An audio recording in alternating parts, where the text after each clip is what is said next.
The next generation of consoles are coming in the holiday of 2020, and for the first time ever, a transformative next-level feeling and eye-popping difference will manifest with the Xbox Series X. Head of Xbox Phil Spencer and the hardware lead Jason Ronald have just revealed that thanks to a concert of hardware and software features that will bring next-gen games to life like we've never seen anywhere near this price point on console and even PC.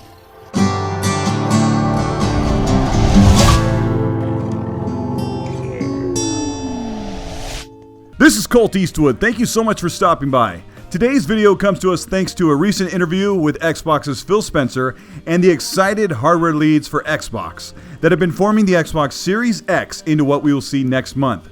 Links are in the description if you want to check them out, but today I want to do a deep dive into each and show you what they have revealed instead of reading the info to you. If you appreciate this kind of content, let me know by subscribing to the channel and liking the video. Alright, we've got a lot to cover, so let's get into it. Recently, Xbox's Phil Spencer was interviewed by Reggie Fils-Aimé about preparing for next generation's launch during this difficult global time. Phil explained that the most important leap forward with the Xbox Series X is the feel of the games. Currently, the consoles could not guarantee high frame rates on most games because the PS4 and Xbox One were severely bottlenecked by a processor that cannot cycle frames over 30 per second, even if the graphics power could render them. Put simply, the GPU could hand the CPU 60 frames per second, but that CPU could not deal them out fast enough. The end result? Most big open world games ran at 30 FPS. Phil Spencer said, "One of the things I've talked about publicly is the way it feels to play games on a box where frame rates are higher. Frame rates are more stable. We're getting to the point where the immersion feel that you get through fluidity and other things is now up to par with the visual capabilities that we have." End quote. Phil Spencer is talking about 60 FPS game performance that affects the way games feel and look as we play. As we've ended this current generation, many games have offered a performance mode. It's something that console-only players don't often get to experience. This is 30 FPS gameplay, and the impact of playing at 60 FPS. This is immediately apparent, even just by watching. Sunset Overdrive just pops. Right now, the Xbox Series X CPU is over 2 times faster than the Xbox One X, 4 times faster than the Xbox One, meaning that most every game will be fully capable of running at 60 FPS or higher as long as developers allow it. In comes Assassin's Creed Valhalla. It's being watched closely as most assume the game will ship on new and current generation consoles at 30 FPS. Even though the Xbox Series X is more than capable to run the game at 60, Valhalla is a cross-generation game that started production 3 years before the Xbox Series X would come out and could be targeting high resolution and visuals over performance. Here is a look at 2018's Assassin's Creed Odyssey, running at near 90% of native 4K on the Xbox One X at 30 frames per second. The game is beautiful and supports Phil Spencer's statement that visual qualities are being mastered in gaming. What is missing is the feel and performance on console. Here is the same game running at 60 FPS on PC, which is possible with a CPU faster than the old 2012 Jag cores in the current generation consoles.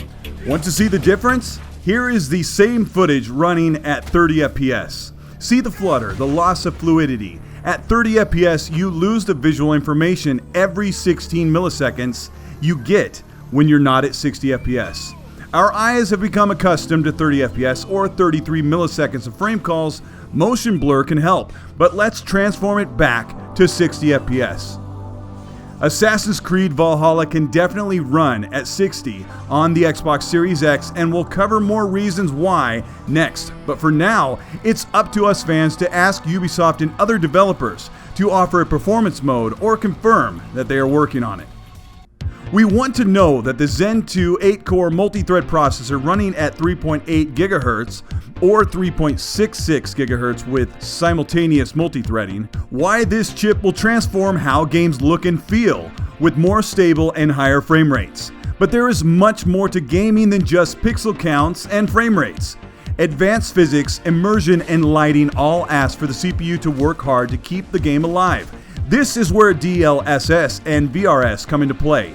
These acronyms are important efficiency hardware features built into the custom, some of it proprietary, RDNA 2 architecture in the Xbox Series X. Deep learning super sampling upscales the images using machine learning to sharpen images at high resolution without taking a performance hit. Anyone that understands the push and pull of visuals and performance, if you want one, you have to lower the other. Xbox Series X wants to ensure you don't have to compromise visuals while the console ramps up performance in the frame rate. VRS is another RDNA 2 feature that will allow developers to prioritize visual quality on screen, in view. This means they can selectively lower things off screen or behind view to ramp up performance and visuals that you are seeing in-game. Phil Spencer simplifies it by saying VRS can lead to more stable frame rates and higher resolution without or with no impact on the final image quality, end quote.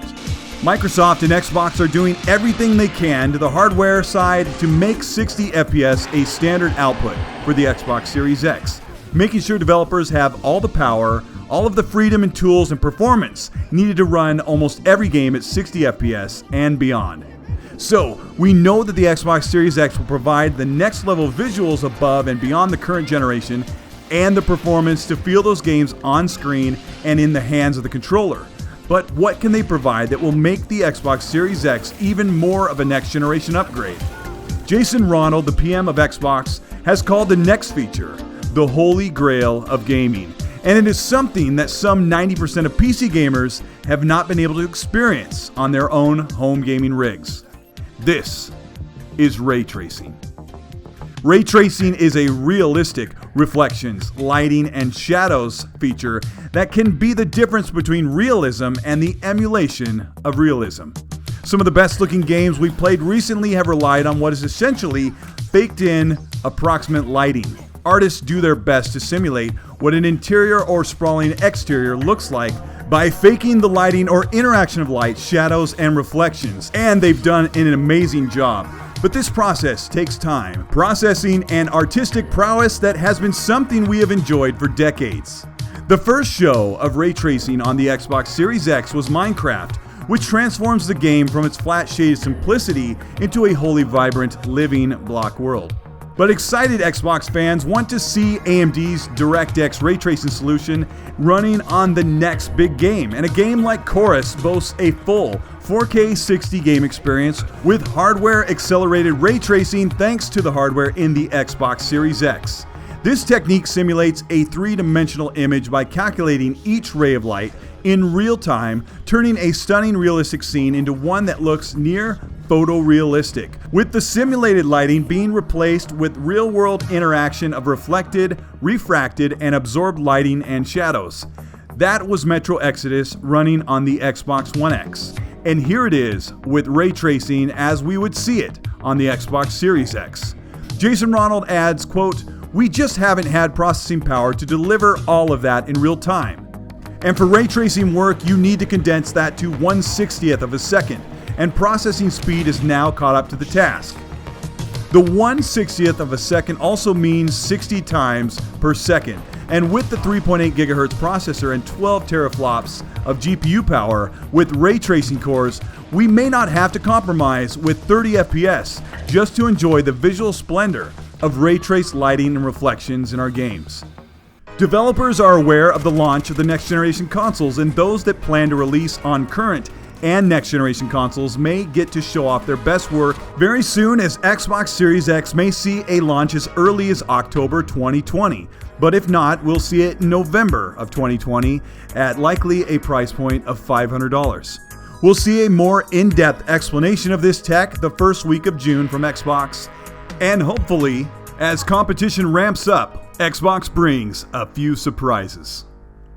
This is Colteastwood. Thank you so much for watching. I hope you enjoyed these comparisons of the visuals we'll see on the Xbox Series X. I can't wait to see more, and if you want a sneak peek of the June event coming for Xbox, check out my last video. It will be linked at the end of the video here in just a second. Thanks to all who have been supporting the channel and the work that I do. If you want to do more, you can subscribe to the channel and join the near 100,000 subscribers watching each week. If you've been here a while, consider joining the Patreon for giveaways, early access, and more. These benefits are carried over to channel members if you want to hit the join button. If you're interested in what we'll see from the PS5 as well, turn the bell on. I'll be covering that as well. Add me on Xbox Live and Twitter at Colteastwood. Message me if you have any questions. Have a great week. Stay at home. Enjoy the games we have coming up this next month to accompany all of this next generation news. Be safe and please be nice.